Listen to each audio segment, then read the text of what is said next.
चलो तो मैं आज आपको राधा भरतरी की कहानी सुना रहा हूँ। इस कहानी का एक ही कारण है, एक ही लक्ष्य है कि आप अति किसी पर मोह या अति किसी पर विश्वास नहीं करना चाहिए। क्योंकि अगर आप अति विश्वास करोगे तो आपको नुकसान हो सकता है, दुविधा हो सकती है। इसलिए आपको किसी भी अपने माता पिता के या गुरु के अलावा किसी पर भी विश्वास नहीं करना चाहिए। इस युग में, कलयुग में तो कदाचित भी नहीं। तो राधा भरतरी की कहानी से मैं कुछ आपको सीख दे रहा हूँ। वो सीख का कारण यही है कि आप किसी पर भी भरोसा ना करें, चाहे पत्नी हो, पुत्र हो, भाई हो। क्योंकि रामायण काल में रावण ने अपनी पत्नी पर विश्वास नहीं किया और अपने भाई पर अति विश्वास किया, और उन्होंने अमृत का रहस्य बताया, अपनी मृत्यु का कारण सिर्फ अपने भाई को बताया, और नुकसान ही हुआ रावण को और उनकी मृत्यु हुई। तो कदाचित भी आप किसी को अपने गुप्त रहस्य या किसी पर भी अति मोह या विश्वास नहीं करना चाहिए। जो आप जिसको अच्छा समझते हो वह सबसे बुरा होगा।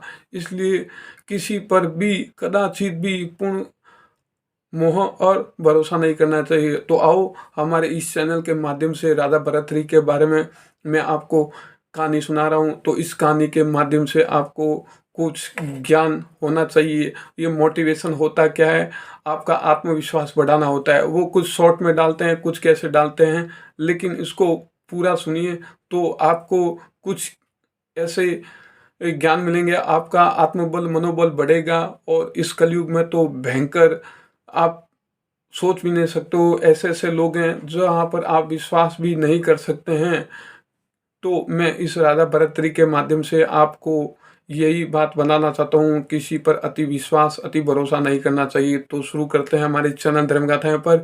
इस कहानी को सुनने से पहले यार लाइक कर ले, सब्सक्राइब कर ले। तो राधा भरतरी उज्जैन के बड़े अच्छे राजा थे, और वह गुणी ज्ञानी और दयालु उदार थे। वह अपने प्रजातंत्र को सबसे सुखी रखते थे, यानी कि हर किसी वर्ण व्यवस्था से लेकर हर एक व्यक्ति को, पुरुष से लेकर नारी तक, हर वर्ण व्यवस्था को वह सुखी रखते थे। इसलिए वहाँ की प्रजा राधा भरतरी को बहुत ही स्नेह रखती थी, और उनको ही अच्छे राजा की तरह देखते थे, और उनका हर प्रजा उनका काम कहना मानती थी। तो राधा भरतरी की इतनी उदारता और दया और वह चतुरता से उनके वहाँ के लोग, जो भी प्रजा थी, वह राधा भरतरी की बातें मानते थे। तो राधा भरतरी के एक बार इतने इसने में गोरखनाथ जी को भी उनके राज दरबार में आना पड़ा, और राधा भरतरी की इतनी सेवा देखकर और गुरु गोरखनाथ को भी इतना खुश किया।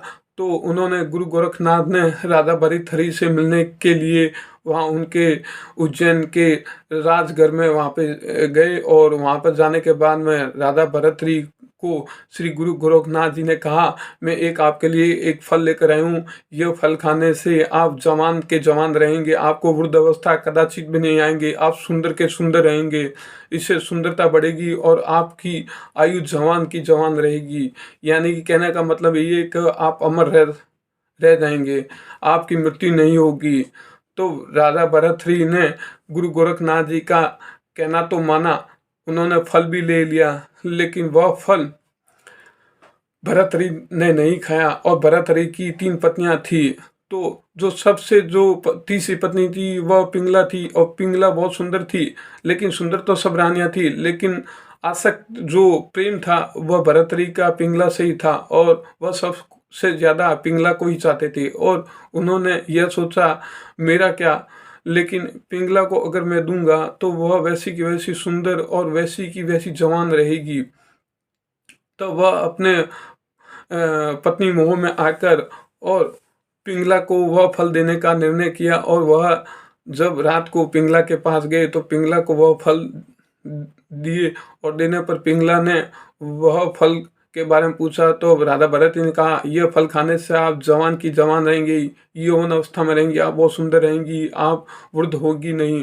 तब पिंगला ने वह फल रख दिया, और राधा भरतरी कुछ समय बाद जाने पर, वह पिंगला थी वह एक घुड़सवार से आसक्ति थी, यानी कि वह भर्तरी की जगह उस घुड़सवार से प्रेम करती थी और वह फल उस घुड़सवार को पिंगला दे देती है। और वह घुड़सवार कुछ समय के बाद, पिंगला के जाने के बाद में, वह वेश्या के पास जाते हैं, क्योंकि घुड़सवार था वह वेश्या से स्नेह करते हैं, यानी कि प्रेम करते हैं, वो उस पर मोहित थे।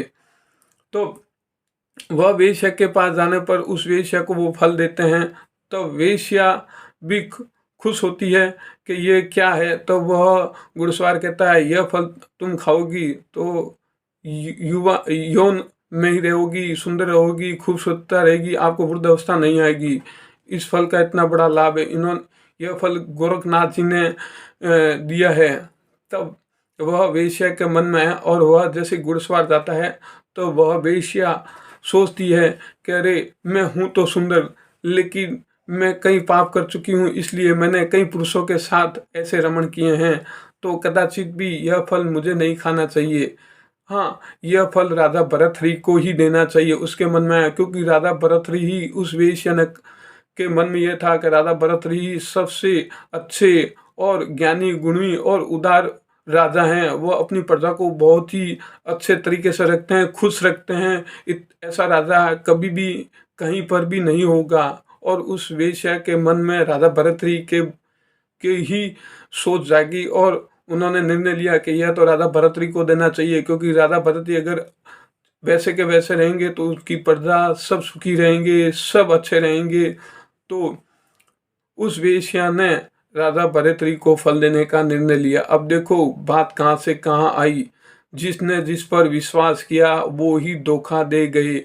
राधा भर्तृहरि ने पिंगला पर विश्वास किया, पिंगला ने भर्तृहरि को धोखा दिया। और पिंगला ने घुड़सवार से प्रेम किया और घुड़सवार ने पिंगला को धोखा दिया। और घुड़सवार ने पिंगला को धोखा दिया और वेश्या के पास गए और वेश्या ने उस घुड़सवार को धोखा दिया और राधा भर्तृहरि के पास वह फल पहुंच गया। तो कहने का मेरा ये मतलब है, अच्छे पुरुषों के साथ कितना भी आप छल कर लो, कपट कर लो, झूठ बोलो, लेकिन अच्छे अच्छे ही रहते हैं। समय कितना भी खराब क्यों ना हो, लेकिन अच्छे व्यक्तियों का चरित्र अच्छा ही रहता है। आप कितना भी गलत उसके बारे में लाछन लगा दे, लेकिन राधा भर्तृहरि का चरित्र अच्छा था। और उस वेश्या के माध्यम से आप आगे सुनिए। जब वो वेश्या भर्तृहरि के राजमहल में जाती है और राधा भर्तृहरि को वह फल देने का निर्णय लेती है, तब राधा भर्तृहरि उनको अपने राजमहल में बुलाते हैं और उनको कहते हैं, बोलिए। तब उस वेश्या ने हाथ जोड़ के राधा भर्तृहरि को दंडोत करके प्रणाम करके वह कहती है, हे राजन, आपको यह फल खाना चाहिए, जिससे आप युवा के युवा रहेंगे, इस यह अमर रहेंगे, आप जवान रहेंगे। तो वह राधा भर्तृहरि चौंक गए, क्योंकि राधा भर्तृहरि को मालूम था यह फल मैंने अपनी महारानी पिंगला को दिया। तो वह राधा भर्तृहरि पिंगला को पूछा, यह फल आपको किसने दिया? तब वह पिंगला को देने के लिए कहा, लेकिन पिंगला ने घुड़सवार और घुड़सवार ने वेश्या को दिया। तो वेश्या ने कहा, मुझे यह हमारी आपके राज्य के एक घुड़सवार है, उन्होंने हमारे को यह फल दिया है और वह मुझसे बहुत ही प्रेम करते हैं और मुझसे आसक्ति करते हैं और मेरे पास आते हैं, उन्होंने मुझे ये फल दिया है। तब राधा भर्तृहरि ने उस घुड़सवार को बुलाया और जब उस घुड़सवार को भी बुलाया तब राजमहल में तो वह घुड़सवार भी डर गया, क्योंकि उसने उस वेश्या को देखा, वह फल देखा, तो वह भी चकित हो गया और वह घबरा गया। तो राजा भर्तृहरि ने उस घुड़सवार से पूछा, यह फल तुम्हें किसने दिया? तब वह घुड़सवार डर के मारे वह सही सही राजा भर्तृहरि को बताया कि यह आपकी महारानी रानी ने, पिंगला ने मुझे यह फल दिया है। और जैसे ही वह पिंगला का नाम बोलते हैं, राधा भर्तृहरि बहुत चकित हो जाते हैं और दुखद हो जाते हैं और बहुत भावहीन हो जाते हैं, क्योंकि जिस पर उन्होंने विश्वास किया उन्होंने उसको धोखा दिया। इसलिए राधा भर्तृहरि ने पिंगला को भी बुलाया और पिंगला को पूछा, यह फल तूने इस घुड़सवार को क्यों दिया? तो पिंगला कहती है, मैं इससे आसक्त करती हूँ, यानी कि मैं इन्हें चाहती हूँ, यानी कि उनसे मोहब्बत करती थी। उसके बाद में वह घुड़सवार से पूछा तो वो पिंगला से नहीं करते थे मोहब्बत, वह जो आसक्ति थी उस वेश्या थे, तो पिघले के भी होश उड़ गए। उसने जब उस घुड़सवार के शब्दों मुंह से ऐसे शब्द सुने तो पिघला को भी चोट लगी। और जब उस वेश्या ने जब उस घुड़सवार को भी नकारा कि मेरे पास तो ऐसे कई पुरुष आते हैं, तो मुझे इनसे कोई आसक्ति नहीं है, तो उस घुड़सवार के भी होश उड़ गए और उसने भी उस वेश्या पर विश्वास करके वह फल दिया। लेकिन वेश्या का निर्णय सबसे अच्छा था, उत्तम था, क्योंकि उनको मालूम था मैंने इतने पाप किए हैं, यह तन मेरा अशुद्ध है, कईयों के साथ मैंने रमण किए हैं, भोग किए हैं, यह शरीर एक मेरा पापी शरीर है, तो मैं अगर इस जन्म में कुछ अच्छे कर्म कर जाऊं तो मेरे लिए अच्छा है। और उन्होंने राधा भरतरी को ही सुना, क्योंकि राधा भरतरी बहुत गुणी, ज्ञानी और उदार थे। यह वेश्या को भी नहीं, पूरे प्रजातंत्र को भी मालूम था। तब वह वेश्या ने हाथ जोड़ के राधा भरतरी से निवेदन किया और राधा भरतरी ने सबके सामने वह फल खा लिया और राधा भरतरी अमर हो गई। यानी कि वैसे का वैसा रहना, युवा में रहना, कभी वृद्ध नहीं आना, तो ये अमर ही होते हैं, उनकी मृत्यु नहीं होती है। और राधा भरतरी ने खा लिया। तब राधा भरत इतने उदार दयालु थे, तो वेश्या को हाथ जोड़ के उनको प्रणाम करके उनको भी फ्री कर दिया। और उसके बाद में उस घुड़सवार को भी मृत्यु दंड देना चाहिए, लेकिन उनको भी हाथ जोड़ के उनको भी अपने कार्य में छोड़ दिया।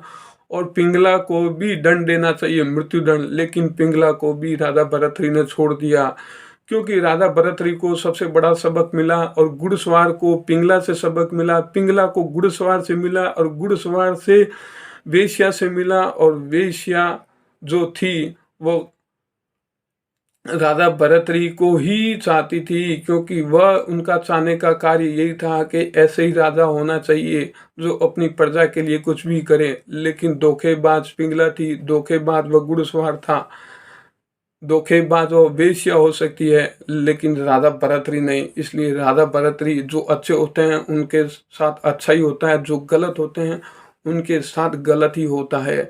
तो विश्वास अति और अति मोह आपके लिए बड़ा नुकसानदायक हो सकता है। इसलिए आप पिंगला की तरह किसी पर, दूसरे अपने भाई बंधुओं पर या अपनी पत्नी पर इतना स्नेह मोह ना करे। हाँ हो, लेकिन अति नहीं, अति किसी पर भी नहीं होना चाहिए।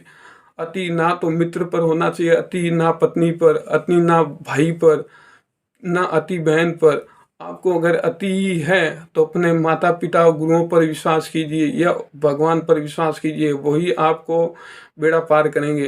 राधा भरतरी अच्छे थे तो उनके साथ अच्छा ही हुआ, उनकी आंखें खुली की खुली रह गई और उनको वह ज्ञान मिला कि मैंने जिस पर विश्वास किया वह धोखेबाज निकली। तो इसमें सारे किरदार धोखेबाज थे, लेकिन राधा भरतरी बहुत अच्छे थे और उन्होंने वह अमृत फल खाया और वह अमृत हो गए। तो इस कहानी के माध्यम से यही कहना चाहता हूँ, आप किसी पर अति विश्वास मोह ना करें। रावण ने भी अपने भाई पर अति विश्वास किया तो उसकी मृत्यु हुई। उन्होंने अपनी मृत्यु का राज अपने भाई को बताया, अपनी पत्नी को भी नहीं बताया। तो उनकी बात यही थी, रावण इतने अच्छे थे कि उनकी पत्नी अप्सरा थी, फिर भी उस पर मोहित नहीं थे। यह सबसे उनकी बात अच्छी लगी। वह अपनी पत्नी को कुछ भी अपने रहस्य नहीं बताए, लेकिन भाई को बताया। इसका मतलब यह है कि आप किसी को भी रहस्य ना बताए और अति प्रेम ना करें। विभीषण को बताने से कहता है ना, घर का बेदी लंका हटाए। तो मैं आपको यही कहता हूँ, अति विश्वास, अति मोह, अति किस पर ना कीजिए, नुकसानदायक है। मैंने कई हजारों ऐसे केस देखे हैं। लोग मेरे से मिलते हैं, लोग अपनी अपनी कहानियाँ बताते हैं, अपने अपने परिवार के बारे में बताते हैं, तो मैं भी कभी चकित हो जाता हूँ। और मैं खुद भी अपनी पारिवारिक समाज से मैं भी देखता हूँ, तो ऐसे लोग होते हैं। तो मैं ये कहना चाहता हूँ, आप अति किसी पर भरोसा ना करें। जय माँ गायत्री, जय शिव।